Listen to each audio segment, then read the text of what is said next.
This is VSiN, the sports betting network. The numbers told the story, they always do. It's one of those idiots who believe in analytics. This is a numbers game with Gil Alexander on VSiN. August the 3rd be with you on a Monday morning. Welcome to your work week and welcome into a numbers game. I'm Dustin Swedelson in for Gil Alexander, as always, with Kelley Bydlon. We got you covered for the next 3 hours here on VSiN, the sports betting network. It is Major League Baseball's trade deadline, and it has been very active. And the thing that jumps out to me, Kelley, as we're sitting here and news is flying in left and right with moves being made, teams planning for not just this year, but next year as well. If you like action, you're listening to our voice. If you like action, that's what today is for. The baseball trade deadline is one of the rare spots on the calendar where Major League Baseball actually delivers excitement for the fans. It really does. It really does. It brings everybody into it. We were talking about this kind of end of last week. I think it's perfect timing, right? You get a lot of other sports that get out of the way for baseball. And look, this is where a lot of people are kind of landing on baseball for maybe the first time this season and get to ride it out the rest of the way. And you get to figure out what teams are actually going to look like. Big move was made on Saturday. Tarek Skubal going to the Dodgers. We'll touch on that in just a moment, but since we've been sitting here for the last hour or so, a couple of moves have gone down. Most notably, the Philadelphia Phillies remaining aggressive. And if you remember my appearances on the program a few weeks ago, I did go all in on the Philadelphia Phillies. Since then, they've been one of the worst teams in baseball, like legitimately since the All-Star break. They've been terrible. However, perhaps they've fixed whatever ails them right now. A couple of moves in the last 15 minutes. One, acquiring Luis Arraez, the second baseman from San Francisco, former batting average champion in Major League Baseball. But more importantly, when you think about the playoffs, where hits are at a premium, where contact really matters, you can't just rely on the long ball. You have to manufacture some runs. I think it's a really shrewd addition for the Philadelphia Phillies in their lineup with so many guys that swing and miss, who go for it all with the home runs. I like the addition of Arraez to come in, play a little second base, also play a little DH, potentially, first base if Bryce Harper needs a blow here and there. I like this move a lot. The move that I love, though, is the addition in the bullpen. They add left-handed reliever Brooks Raley, who's been really good when healthy for the New York Mets the last few years. He just hasn't been healthy all that often. And this is key. One of the big offseason moves for Philadelphia was grabbing Brad Keller to become their setup guy. Keller was having a really, really good season. Then he got injured a few weeks ago. Since he's done for the year, that was a huge void, especially for the postseason. You can't have enough legitimate veteran bullpen arms. I think this shores things up for Philadelphia. I also don't know if they're done. I don't know if they're done moving here. Aaron Nola goes tonight for the Phillies. I don't know how you trust him, needing him to start as the fourth starter in a playoff series. There are so many other pitchers available. Casey Mize from Detroit, Reed Detmers from the Angels, Robbie Ray sitting there in San Francisco, Foster Griffin in division, Dustin May. You can still find another arm to add to this rotation. Philadelphia is being aggressive. We anticipated Dave Dombrowski doing that. That is his MO as a front office executive in Major League Baseball. And the Philadelphia Phillies, 19-1 to win the World Series. I already have a little bit at 14-1. I will not be going back for more. But I do think you could do worse when you think about how a team sets up for a playoff series with Sanchez, with Wheeler, and Luzardo in that rotation. It's a really strong season for Philadelphia, who's now 10-1 to win the National League. That, to me, is the value, is the 10-1. Yeah, that's what I was just pulling up. 10-1 to win the NL. I might join you on that, buddy. I got a big bet on them to make the playoffs. That's looking good. However, I guess, wild card race, right? They are in right now. The Padres only one game back of them. The Marlins 1.5 back.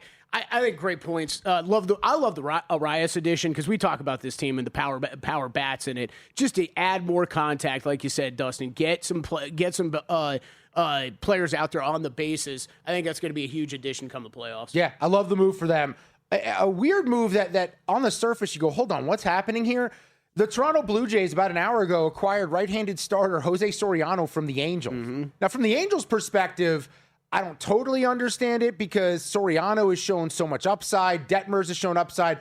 But clearly the window for their contention is not anytime soon. Yep. So they're moving on from Soriano. They get a bunch of prospects back from the Blue Jays.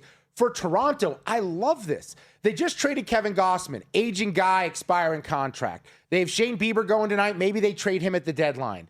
They have a few guys still under contract in this rotation.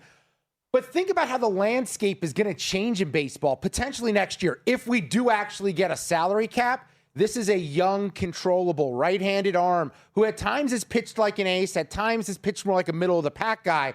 I think he has a ton of upside. And just the thought of him pairing with Dylan Cease at the front end of this rotation with Trey Savage, it's certainly an intriguing option for a Blue Jays team having a really down year, coming off Game 7 of the World Series, losing last season to the Dodgers. But they're making a statement that this is one down year. We plan on contending next year, and we're not just going to let guys walk away and not have plans down the road. I really like the way that the Blue Jays are operating. Mm-hmm. Yeah, agreed. This is one where we saw, a reminder, he saw Soriano floating around in that AL Cy Young race earlier in the year. I mean, he was on that board, floating around, 4 or 5 names down for seemingly a couple months. So, yeah, maybe a little bit more of a build towards the future move for the Blue Jays, but I like it. Reset. This season didn't go how you thought it was going to go. Great. You can start looking forward to next season. But the big story from the weekend, and everyone is still complaining about, is Tarek Skubal is a Los Angeles Dodger. Color me shocked that actually went down. No, I mean, this was always the team that made the most sense. And I am in the rare camp where I think this is good for baseball. People do not agree with me, and I don't understand what you don't understand. Dynasties are the lifeblood of sports. Having an enemy to root against is the key to getting people to watch them, whether you like them, whether you hate them. You are going to be watching the Los Angeles Dodgers this year because they are the new evil empire. They have added the best pitcher in baseball. Tarek Skubal now makes this Dodgers the best rotation we've seen in a very long time. In fact, the Dodgers could field a second rotation with the guys that they have available on this team. But I love this. And if you don't like the Dodgers, you don't like that they did this, then you should be putting way more pressure on your team to make big, bold moves like this, because any of these contending teams could have had Tarek Skubal. Yep. The package that nets him to the Dodgers was not so overwhelming that Milwaukee couldn't beat it, that another team couldn't come over the top and give them what they wanted here. But those teams are scared. And Skubal meant more to the Dodgers than anyone else as they go for a three-peat. If you get the VSiN Daily, the newsletter put out by Bill A.D. every day, you saw yesterday Circa moved the Dodgers from minus 105 to minus 130 to win the National League pennant. They go from plus 185 to plus 140 to win the World Series. You and I were hanging out here at Circa together Saturday night when the deal went down, and we went, well, this should be interesting. Mm-hmm. Yeah, 100%, 100 plus 150 over at DraftKings. Are the Dodgers now to win it all? I think it was, we were here Saturday night. It came down. I don't think any of us were shocked. Any of us were surprised, especially to hear it was the Dodgers. You're surprised by, the haul they got back, though. This is not a lot. You just said it. Where these other teams that we thought were going to be in the race, kind of shocking. This is the way the Dodgers ended up with Show me you're all in. See, the Dodgers are all in, and everyone complains. Right, yep. Everyone complains that the Dodgers, well, they make all this money from the TV deal. They were bankrupt, and Major League Baseball's hooking them up. Don't let these owners lie to you. They all make money hand over fist. They're all going to sell their franchises for way bigger ROI than they ever spent in the first place when they bought them. This is a hobby. This is a toy. This is something they do for fun. And if you're going to do it, you should do it to be a champion. You should do it to win ball games. Los Angeles is committed to that. I know they have more money. I know they have more exposure, but that doesn't mean these other teams couldn't have done this. In fact, the Dodgers showed how much smarter they are than everyone else and how they operated here. They sent prospects that they got from Michael Busch a few years ago, prospects they got from Matt Beattie, a utility guy, to San Diego a few years ago, and they moved them in this trade to Detroit, okay?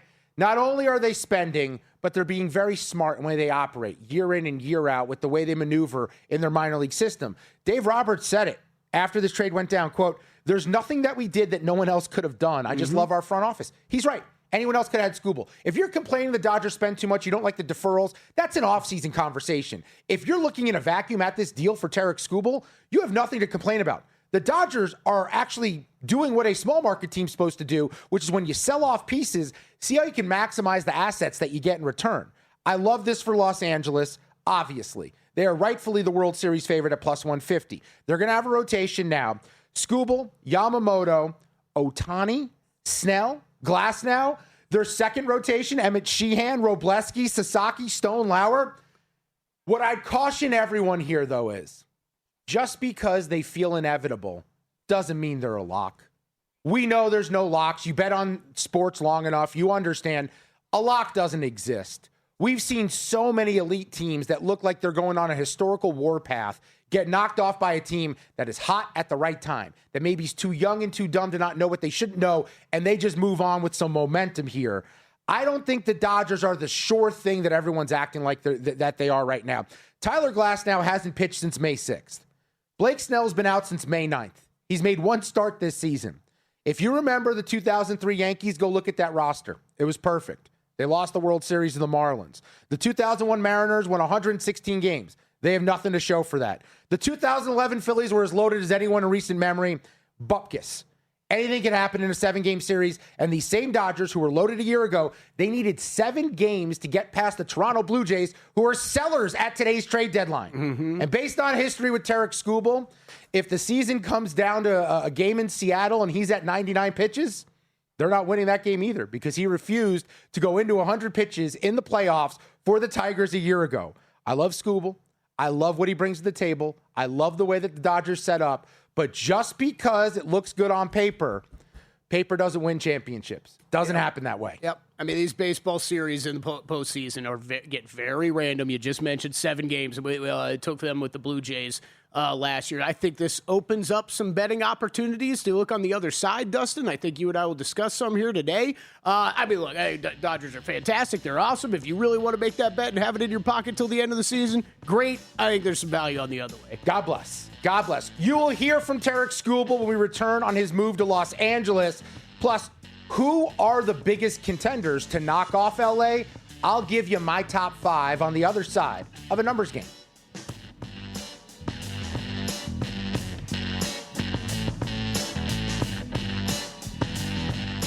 You're here because you want an edge. That's what separates listeners from winners. But let's be real, mindset alone doesn't get bets home. Pros win because they've got the tools, the data, and the discipline. And now so can you. VSiN Pro gives you access to the same real-time insights the sharps use. No secrets, no fluff, just actionable info that moves markets. Tap the link and see why serious bettors are turning knowledge into profit with VSiN Pro.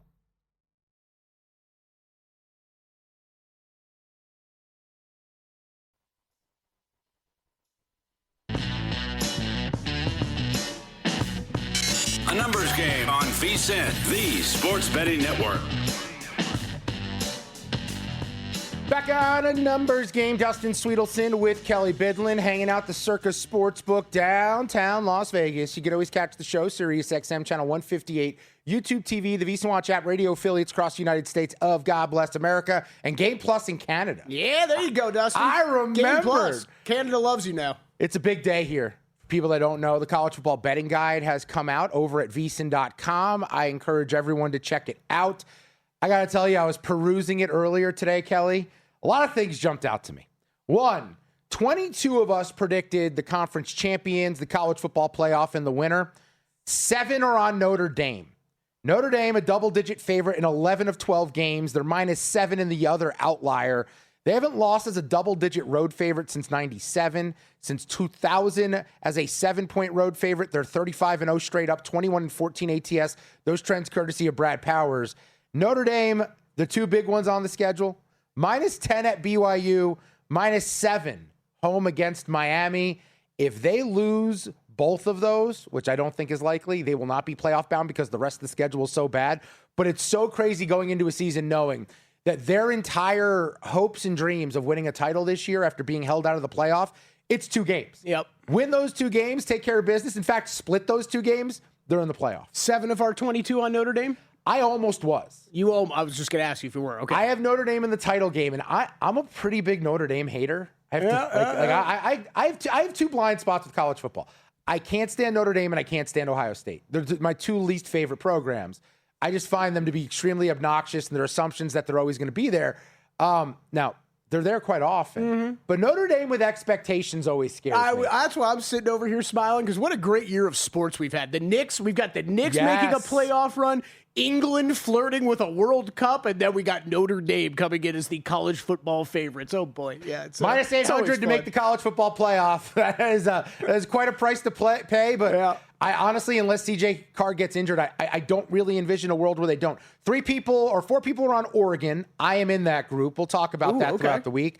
3 on Texas, 3 on Georgia, 1 on A&M, 1 on Virginia Tech, 1 on Alabama, only 1 on Miami. But here was the shocker. Jensen Lewis, the only person to take Ohio State to win the title. Last time I checked, Ohio State was the favorite to win the national championship. So that is certainly interesting. Check it out, VSiN.com. Start today for just $9.99 or get a full year and save 50% with a VSiN Pro annual subscription. You'll also get our VSiN NFL betting guide, the Fantasy Life Fantasy Football Guide, and everything we do at the website. Sign up now for as little as $9.99. These odds are crazy. We have 6 teams at DraftKings between 6-1 and 8.5-1. It's wild. Well, we live in a world where there's the haves and the have-nots. Yep. And it's a little bit different in college football than maybe some other sports. For example, let's go back to baseball. Dodgers plus 150 to win the World Series. The jump on the board is the Yankees at 6-1. The Brewers are 10-1. The Braves are 10-1. The Rays are 14-1. Red Sox 15-1. Cubs 16-1. Then you have the Phillies just under 20-1. And then it gets way longer from there with teams that I don't know if you can really totally trust. So when I think about the teams that I believe are capable of knocking off the Dodgers, right? Because that's where we're at. Everyone's rooting against the Dodgers. Yeah. Even though I think what they've done is great for baseball, it doesn't mean I enjoy it. I think that's a really big caveat that I need to bring up. People complaining on social media because I threw something out that the Yankees used to do what the Dodgers are doing, and it was awesome for baseball. Like, we all hated it. Yeah, that's the point. Mm-hmm. You hating it. You caring in any regard. That is the goal here. Yep. That is the objective, making you feel something. If you were apathetic about what the Dodgers were doing, it wouldn't be good for the sport. Your hatred is what fuels this now, and now you have a chance to put your money where your mouth is. You can fade the Dodgers. You can find someone to root against the rest of the way because they are getting so short in the market, it automatically creates value because that money, that number, has to go somewhere else on the betting board. So why don't we do a little exercise here and figure out which of these teams is the best shot to knock off the Dodgers? When I started compiling my top 5 here, Kelley, the number 5 team was difficult for me. I went back and forth on a few. I'm not considering the Rays, even though I think they might be able to find something in Freddie Peralta, who they traded for on Sunday afternoon. Yep. They'll probably be able to turn him into something here. I thought about them. I couldn't get home. I don't think the lineup's deep enough. All right, real quick, though. Isn't that one of these main teams? Like Rays, Brewers, right? When you see what ends up getting traded for Scooble, like these fan bases, you got to be upset, right? Why couldn't they have gotten involved? If you're the Brewer, I think the Brewers are they're the ones that failed the most here. Biggest losers? Yeah, Brewers. Because I think Scooble puts them even with the Dodgers. I think they're as good as the Dodgers with Scooble just because the way a playoff series is played, because the way that they play. But more importantly, I don't know why they're so scared to give up prospects. I understand they're on a budget. I acknowledge that they're a small market team and you have to hold on to players you think are special. But I'd argue that every single year they call up someone from their minor league system who ends up being special, who ends up being good, whether it's Jackson Churio or Bryce Terang or finding Jake Bauers having a career year. They're always just developing guys into serviceable to good, maybe even great players at some point in Jackson Churio's case. I don't really understand the hesitation of being so scared to give up one of your big guns because this comes down to one thing. If you win a championship, everything you do is justified. I don't care. I don't care if you never get back again. I don't care if you never make the playoffs again with this group. If you win one title and the Brewers have never won a World Series, you got to go all in here, man. Yeah. Those were the weirdest ones to me. I think, especially for Dodgers not a shock. Again, what they gave up was a little bit of a shock to me. Yeah, I'm actually really surprised that the Braves didn't have a better offer. Although I don't think their farm system has the upside that it had in years past. The Yankees didn't need a starting pitcher. It never made sense for them. Right, sure. The Rays were interesting because at just a rental and the way they develop prospects, kind of like Milwaukee, you know what? You put Scooble up there at the top of that rotation, you're going to compete with anyone. But when I'm looking at my 5 teams that I think that can knock off the Dodgers. Number 5 was the Rays, right? Well, number 5 is the Boston Red Sox. Ooh, number 5 is the Red Sox. And in case people missed it, the inevitable Dodgers that you're all saying are going to win the World Series, they just got swept at home by Boston. Swept. Didn't win a game. Okay? So tell me how the Dodgers are just going to run through everyone. Baseball's weird. 7-game series, anything can happen. And in a 3-game series, they didn't get one against Boston. I'm going to put the Red Sox at 5. I might be a little bit low on 5 on Boston, but we'll see how this plays out as the season goes on. We get to the postseason. What they're doing is now legit. I wasn't really a big buyer. I don't know if they can win the American League, win the World Series, but I have to at least acknowledge if you're going to sweep the Dodgers, you can certainly beat them. And by the way, going back, the Red Sox are on a crazy run against first-place teams. They haven't lost to a first-place team since June 21st. That's 42 days. 4 series sweeps. The Dodgers, the White Sox, the Rays, and the Yankees. Since June 25th, Boston is 28-5. That is the best 33-game span in the history of the Boston Red Sox. Yeah, it's pretty incredible. When you're making history for the Boston Red Sox, you're doing something special. They've been around a minute. Did you just say all those series were sweeps? They swept all those first-place teams. That's incredible. They haven't lost to a first-place team in 42 days. That's incredible. And like they've played a fair amount, too. There are gonna be teams that have not played that many over that time. Yeah, Dodgers, White Sox, Rays, Yankees. Yeah, not bad. That's absurd. I'm with you, and I like the simple reasoning of, well, when you sweep the Dodgers, they kind of have to start. I have to. Believe me, before they swept them, my thought was, Cincinnati, or not Chicago, yeah. Cincinnati. Chicago, because, I love the offense, but I really wish they would add a starting pitcher here. Maybe it's a Robbie Ray, maybe it's a Reed Detmers. I know they added Kevin Gossman. I think they need another one. They should get Edward Cabrera back, but I think they need another arm to go into this rotation behind Gossman, behind Boyd, behind Imanaga once we get to the playoffs. So that's number 5, Boston. Number 4 is Atlanta, because Atlanta at its peak, if they can go back to being their identity, which they've been for a while, but have kind of fallen off here, if they can mash and have the offense going right, they can hang with anyone. I love Atlanta. Chris Sale at the front of the rotation. I'd like a little bit more behind him. But the reality is the Atlanta Braves have the upside to compete and beat the Dodgers, although maybe I should put Boston ahead of them. At number 3, I'm still standing by the Phillies. There you go. I'm going down like it's the freaking Titanic, man. I'm playing my violin till I'm drowning, but I still believe that Philadelphia, with the rotation, with the veterans in the lineup, situational hitting in October, but more importantly, it's Sanchez into Wheeler, into Luzardo. The bullpen is solid. They have a puncher's chance.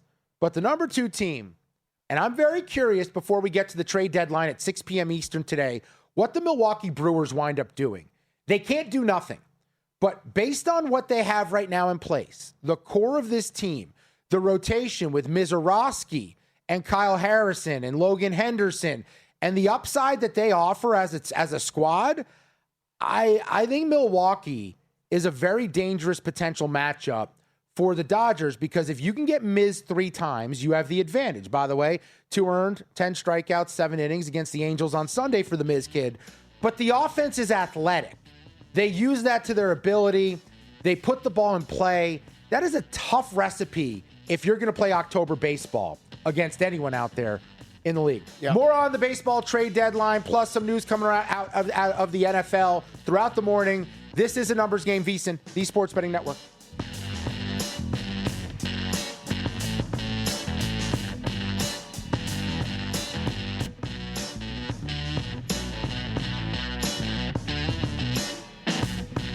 A numbers game on VSiN, the Sports Betting Network.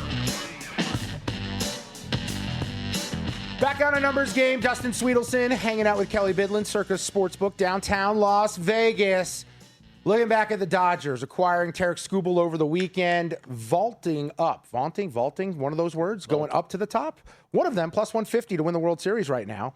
I neglected to give my number 1 team before we went to break last segment, who I think can knock off the Dodgers. And that is the team right under them on the betting board right now at 6-1, the New York Yankees.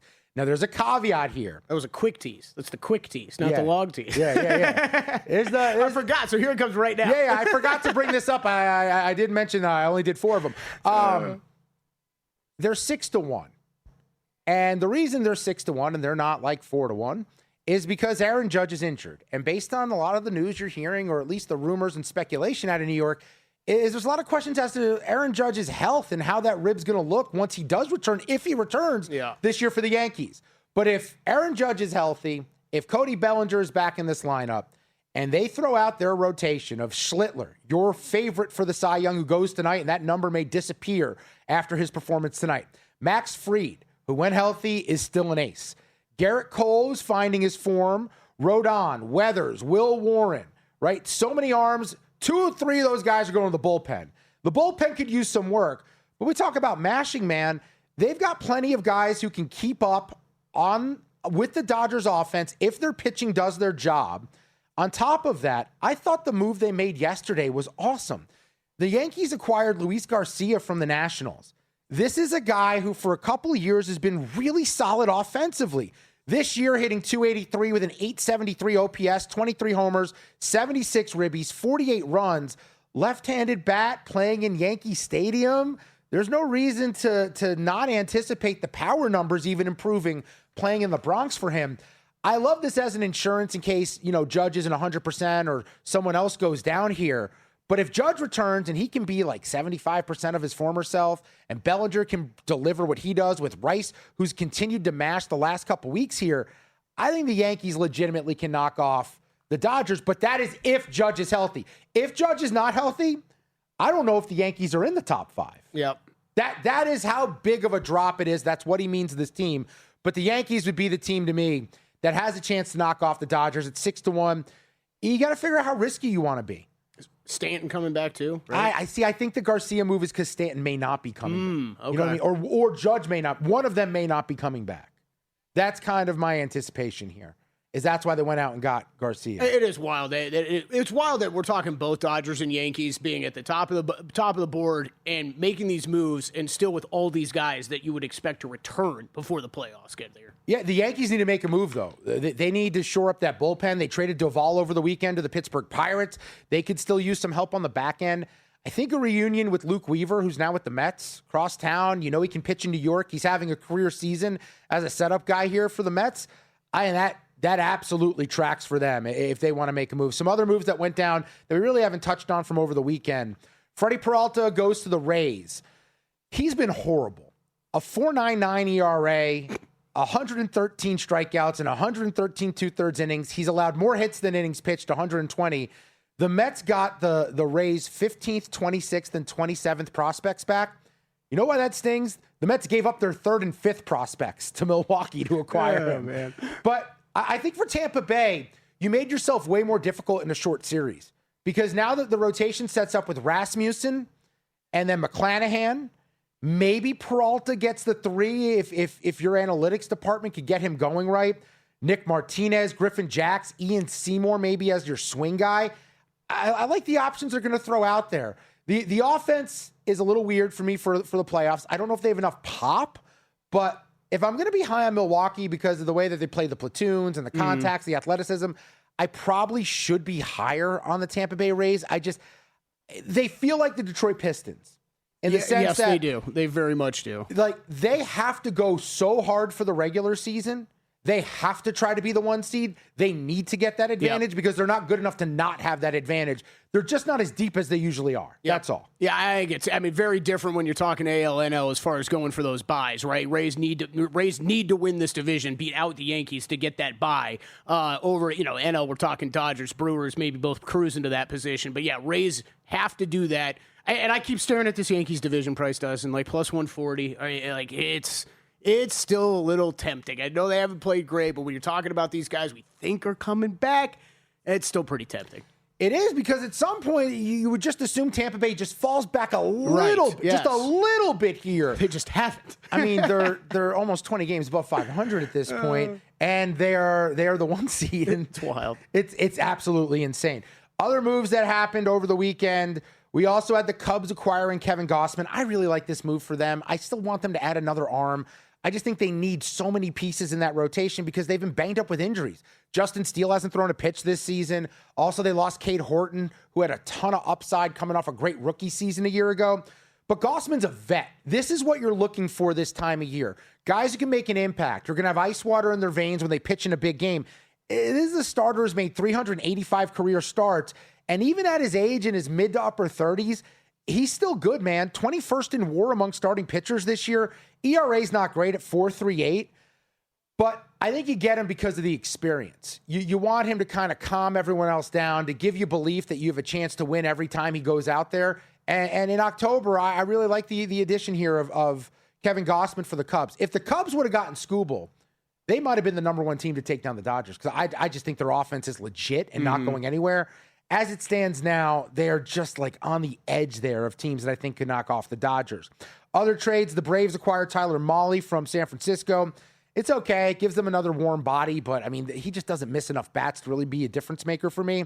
A move that I thought was really nice was Chicago, the White Sox. They added Luis Castillo from Seattle. Bad contract, but you know what? If you're the White Sox, this is kind of a really good fit for your rotation.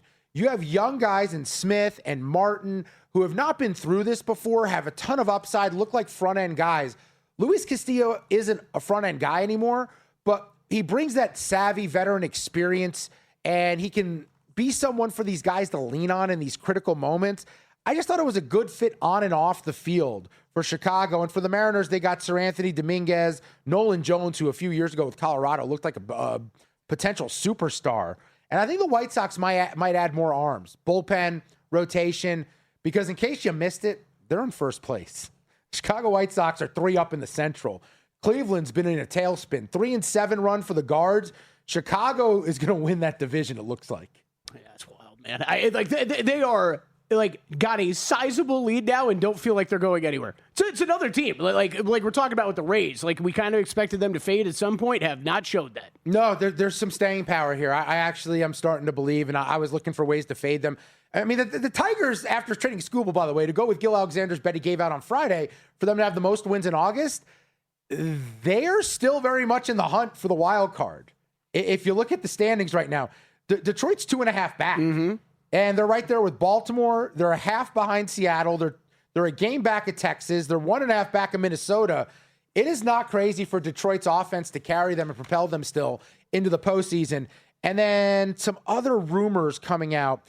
John Morosi reporting the Phillies, Brewers, Diamondbacks, Padres remain in the market for a rental starting pitcher. Could that be Clay Holmes? Seeing reports from Joel Sherman that the Phillies, Rays, Rangers, D-backs scouting him in his rehab start on Sunday. Zach Neto is being floated by the Angels as they are tearing it completely down, and he's a really good shortstop. Was really mostly a defender for a while, but has added the stick the last couple seasons. Been strong in that regard. And then I love this quote from San Diego manager Craig Stammen about A.J. Preller, their GM. Quote, I expect him not to sleep and to be on the phone a lot. San Diego's always aggressive. They have not made that big move. Could Mason Miller be on the move? Rumors are saying likely not him. Maybe it's Adrian Morjon, the lefty out of the bullpen, likely to be traded out of the San Diego team. But they're right on the edge of everything. They're a game out of a wild card. What's your best guess on Miller? He stays. Stays. Yeah. Because they're not going to get the haul that they want. And maybe they'll get that in an offseason once we have an offseason. But I think they thought that they were going to recoup one of the big prospects that they got back when they sent him they traded for him from Oakland or from the A's last year. And they were just never going to get that type of quality back. But that's the way they should be operating, right? Like this, like you said, we're only, what are they, game and a half back right now? Like this is, it's a team that's still in it. If either get a haul and move them or stay put. San Diego's a game back. Philadelphia, Arizona, your second and third wild cards tied, and the Cubs 4 games up on them. That last spot's there. If Arizona is hanging around with the year they're having, it's like, I know. If they could add some arms, they're interesting. Clay Holmes makes sense for them. Don't have to give up too much for him. But we're on watch right now. We're on watch for a lot of people. Casey Mize, Luke Weaver, Foster Griffin, Clay Holmes, Gleyber Torres, Dalton Varsho, George Springer, maybe Shane Bieber. I mean, the baseball trade deadline, it has been very fast and furious. Over under 2.5 more deals done before we get out of here in about 2 hours and 20 minutes. Oh, that's a great number. I'm going to go under 2.5. You think the activity happened early? Guys woke up. But it's 2 hours. Yeah. It's not that long of a time. Yeah, I get it. VSiN College Football Betting Guide. It's out right now. Check it out. You can get in for as little as $9.99. Save full year on 50% with a VSiN Pro annual subscription. Head to VSiN.com/subscribe. Zach Cohen with a great write-up on the Heisman Trophy this year. We'll do more baseball looking at today's card with Greg Peterson. That's next.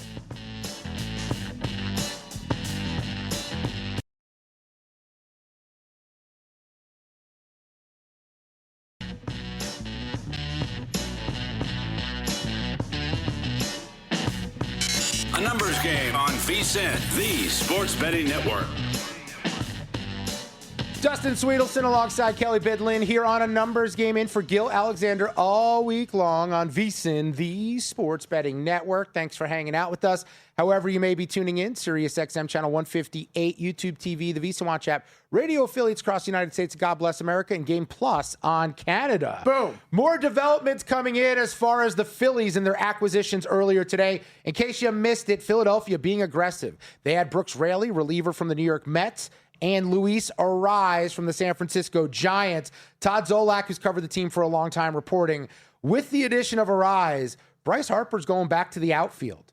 Ariz will play second base. Alec Baum goes from third to first. Bryson Stott becomes your third baseman from second to third. Jeez. A lot of movement, and I got to tell you, the one concern I have with all of that, and I think maybe because we're all fantasy-brained when it comes to looking at players, the Phillies defense just got a whole lot worse because Ariz is a butcher with the glove.